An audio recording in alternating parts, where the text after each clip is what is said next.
Shalom les Koulam. Aujourd'hui, il y a deux sujets qui, Bezat Hashem, on va essayer de développer rapidement. Le premier sujet, est-ce qu'on doit se lever pendant les 10 commandements? On sait que, Bezat Hashem, dimanche matin, on va lire les 10 commandements. Est-ce qu'on doit se lever pendant les 10 commandements?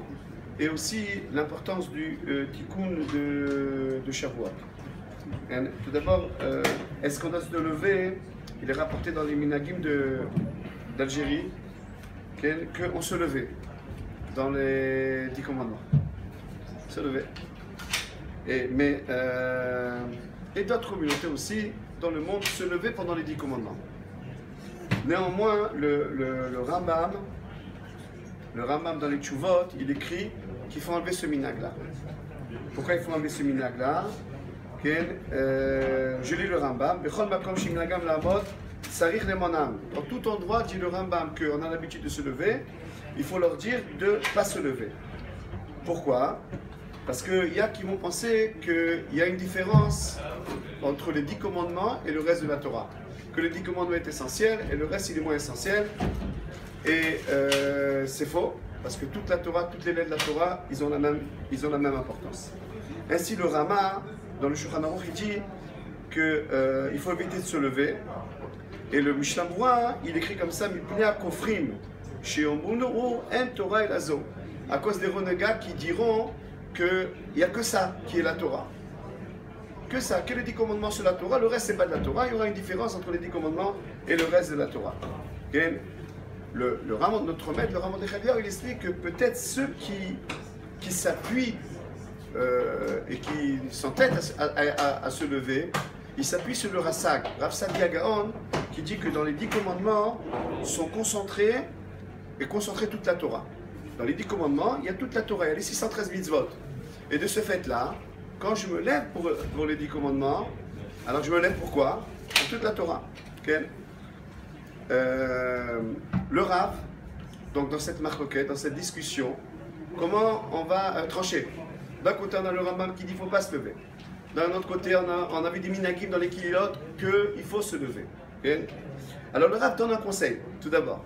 Le Rav dit que le meilleur minag, c'est que le Rav de la synagogue se lève, se monte pour les 10 commandements, tout le monde se lève pour lui en son honneur, Kvod HaTorah, et on reste levé, et on reste debout pendant les 10 commandements.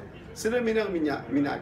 Comme ça, on ne montre pas quand c'est levé pour les 10 commandements, mais ceux qui ont ce minag-là, ils voient quand ils se sont levés pour le Rav, ils se restent levés. Conclusion. Le meilleur minag, c'est de ne pas se lever. Mais il est rapporté dans le Chida Kadosh que ceux qui ont un minag de se lever, ils peuvent continuer dans leur minag.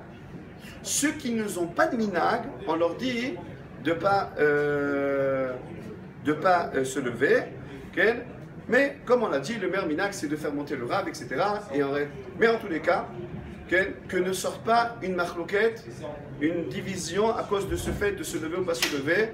On ira selon le minag de l'endroit. Et si le minag de l'endroit est de se lever, tout le monde se lève.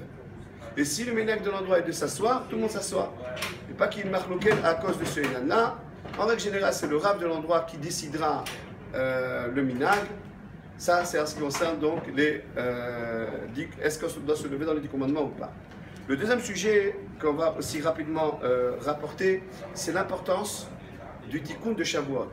On sait que la nuit, Motzei Shabbat, pendant toute la nuit, on reste éveillé pour lire le tikkun de Shavuot. Une des explications de ce tikkun là, parce qu'on dit que les enfants d'Israël, avant d'avoir reçu la Torah, ils ont dormi. Ils se sont endormis. Ils n'ont pas attendu avec envie la Torah. Donc ils sont endormis et après Moshe il est parti les réveiller. Alors nous on fait le tikkun de quoi? De rester éveillé pendant toute la nuit. Qu'est-ce qu'on va faire pendant toute cette nuit-là? Le meilleur tikkun cette nuit-là, c'est de lire le tikkun de Shavuot. C'est la meilleure lecture. Comme dit le Zohar HaKadosh, la source de ce tikkun-là, c'est le Zohar HaKadosh. Il dit que les premiers chassidim, qu'est-ce qu'ils faisaient? Ils étudiaient la Torah, ils passaient de Torah à Nevi'im, de Nevi'im à Ktuvim, de Ktuvim au Drashot, de Drashot, ils passaient à l'étude du Zohar HaKadosh. Donc c'est le meilleur minyan. Mais ceux qui n'arrivent pas à lire le Zohar Kadosh, ou ceux qui préfèrent une autre étude, comme les Bachouri Yeshiva qui préfèrent étudier la Gemara ou autre, c'est aussi bien. Il y a d'autres qui divisent la nuit. La première partie, il faut le tikkun. La deuxième partie, ils lisent, il faut une étude, une conférence, etc. Ça aussi, c'est aussi bien. Le tout, c'est que le Kahal, il reste éveillé à ce limoud, qui a une envie de ce limoud-là. On fait suivre ce limoud par un mikvé qui est très important, avant Alot HaShachar. Ensuite, on prie au Netzach Hama. Et on entame avec la tfila de Shavuot, Bezrat Hashem, Chag Sameach, Sorot Tova.